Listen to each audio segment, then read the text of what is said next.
The theme this quarter, we're continuing our Mad Max series, Fury Road, navigating the high rate highways and tight credit spreads.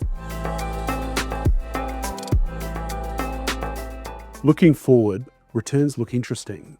The starting point is good. The yield curve shows the current yield to maturity of different fixed interest and credit investments. The starting point with the floor interest rates at around 5% allows us to build really solid returns for investors going forward.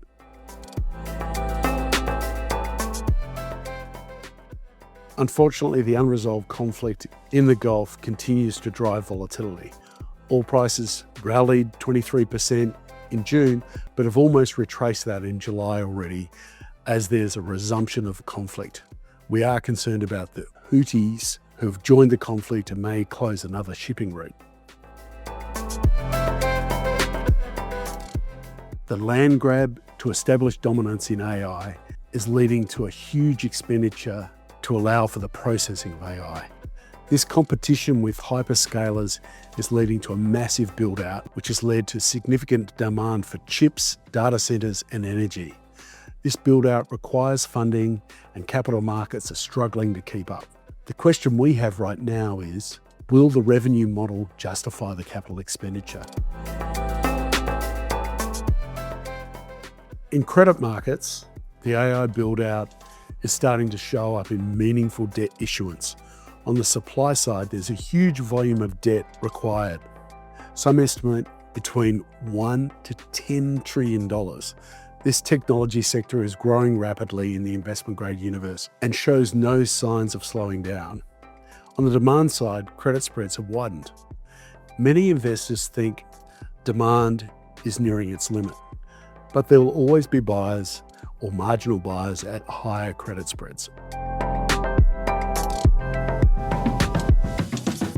The Bank of International Settlements, BIS, has raised concerns around the AI build-out that is worth taking seriously. The scale of commitment of capex is trillions and trillions of dollars and is being deployed without great certainty about long-term pricing.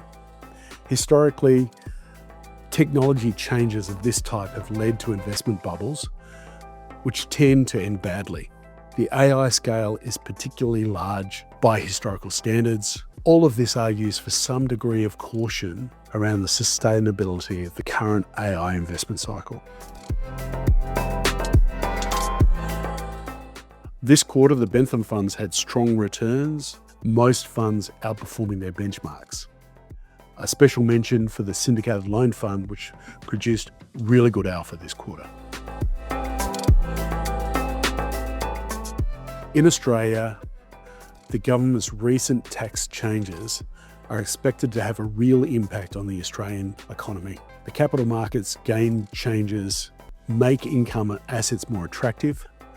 Banks have already decreased investor borrowing capabilities by about 20%, and housing prices, even allowing for some of the existing supply imbalances, are likely to flatline or fall. This is expected to translate in less lending activity for the banking sector, and the credit multiplier is likely to move into reverse, which could weigh heavily on bank earnings. The negative wealth effect from softer housing could be a further drag on the Australian economy. If markets are close to their last rate hikes, the more likely direction from here is for interest rates to fall. Investors are currently being paid a high-risk premium above inflation in rates, delivering a genuine real return from fixed interest. Should interest rates fall, fixed interest holders will benefit from a capital gain, which cash cannot offer. Applying standard asset allocation logic, locking in today's higher rates makes sense. This is considered a good setup for investors at this point in the cycle. The RBA's hawkish view is positive longer term for fixed interest investors. It's providing that protection on inflation or cost of living standards. That said, there are several tax changes that are hampering the economy as well, which should lead to less activity and possibly lower interest rates.